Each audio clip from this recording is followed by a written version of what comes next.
You're tuning into Black and White Sports on YouTube. The no-holds-barred truth on sports. The main event starts now. Well, guys, the NBA is way past its glory days.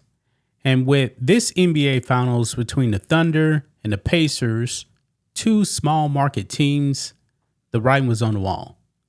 Game 1 was going to be a disaster from a rating standpoint.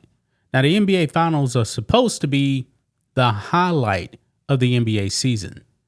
But the NBA decided, you know what? We're not even going to put the Larry O'Brien trophy on the court. No player intros. Not going to show the national anthem. People were frustrated. You're supposed to see all this on a nationally televised game, especially for the NBA Finals. But to the NBA, it was just another game. They get in their own way, folks. Now, with Game 1 in Oklahoma City, guys, we got the ratings. And boy, they are atrocious.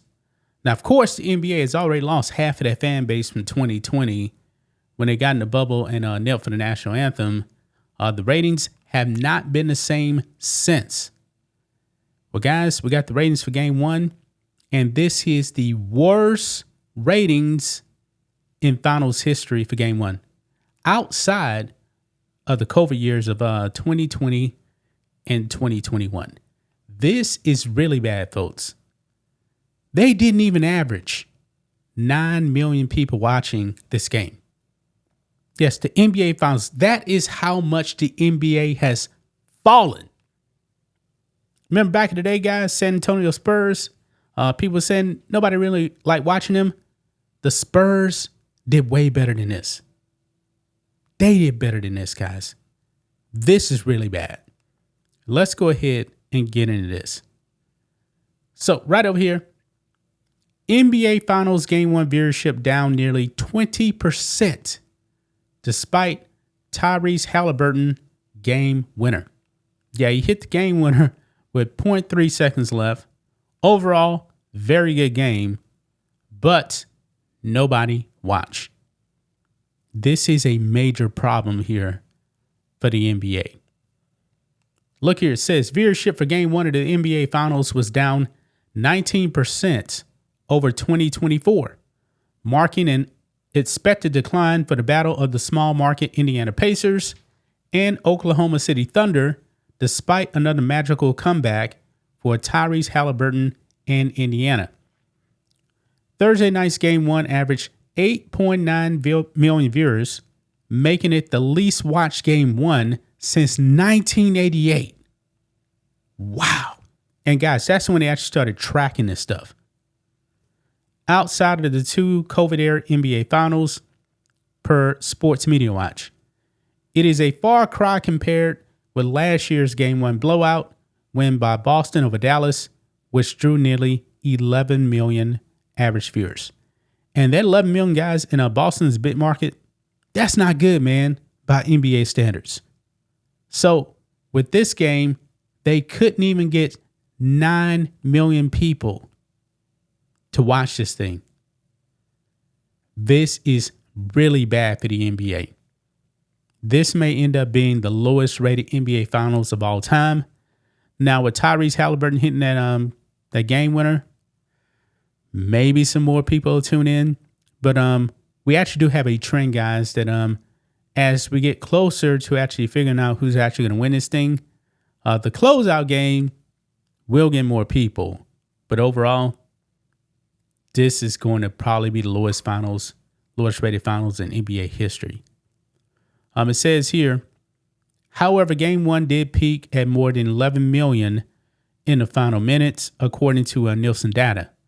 That could inspire hope for the NBA and ESPN ABC after Halliburton's game-winning jumper was the talk of the sports world Thursday night and all of Friday. Yeah, and also, I believe this game was also broadcast also on ESPN. Yeah, I think that did happen. It was simulcast, so that just makes it even worse, I believe. I can actually go and double check.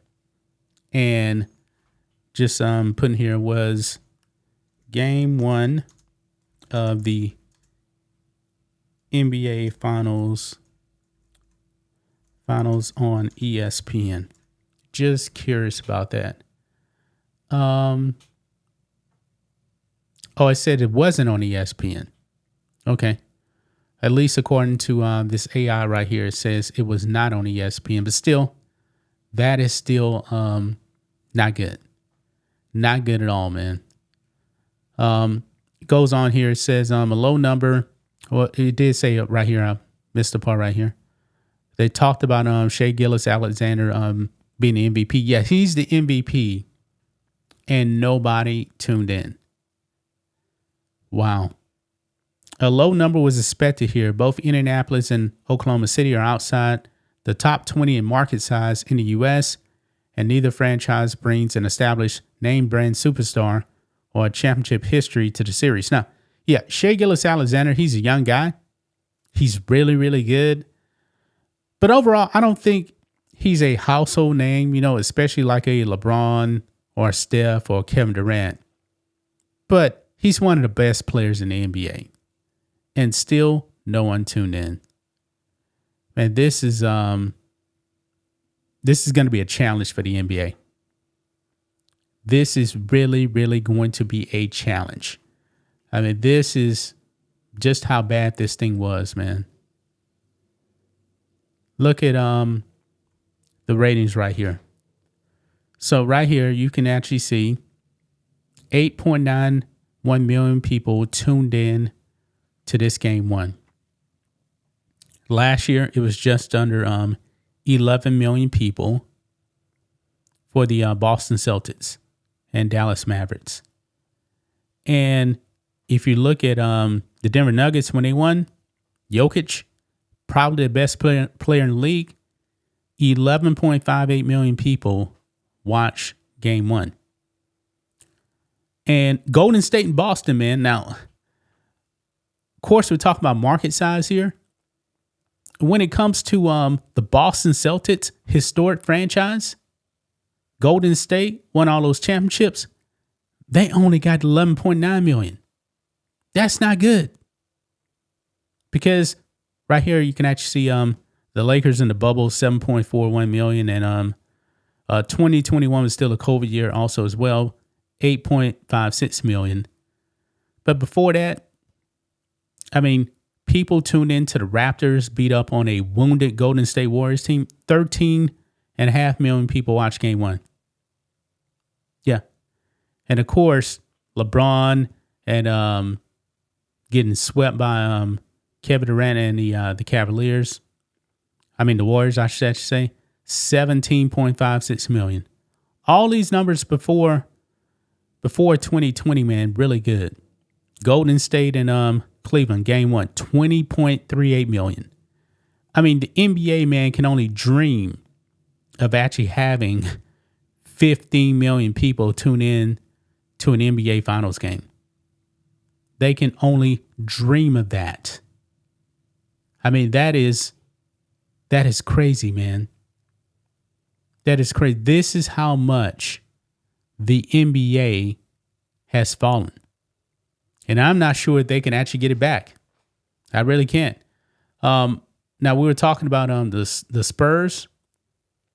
The Spurs and the Heat. 14.24 million watch the Miami Heat actually beat the Spurs in game 1. Well, they won the series, but on game 1 had 14.24 million. And then when San Antonio beat the Heat 4-1, 14.85 million. Now, of course, granted, you had LeBron and Dwayne Wade there also as well. But the Spurs in 2007, when they just swept the Cavs, 9.21 million actually tuned in to game 1. Yeah, that series wasn't even competitive, man. It was not competitive. I mean, the Spurs 2005 against the Pistons, 10.57 million tuned in. And even the 1999, which was a strike season, Remember that was lockout season, so it was short. It was on the Spurs and Knicks. Spurs won game 1, $16.57 million. Yeah, the NBA is never getting back to that, man.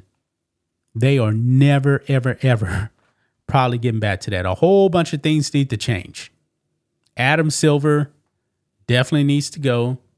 LeBron needs to retire. They need a fundamental change in leadership in the NBA from a player standpoint and a commissioner standpoint. Also some of these woke coaches as well. But that's just my thoughts on this. What do you guys think of this? Black and white sports fans, let us know what you think about all this in the comments. Make sure to subscribe to the channel. And we'll catch you next time. Thanks for watching the show. Be sure to like, comment, and subscribe. Be sure to tune in next time on Black and White Sports.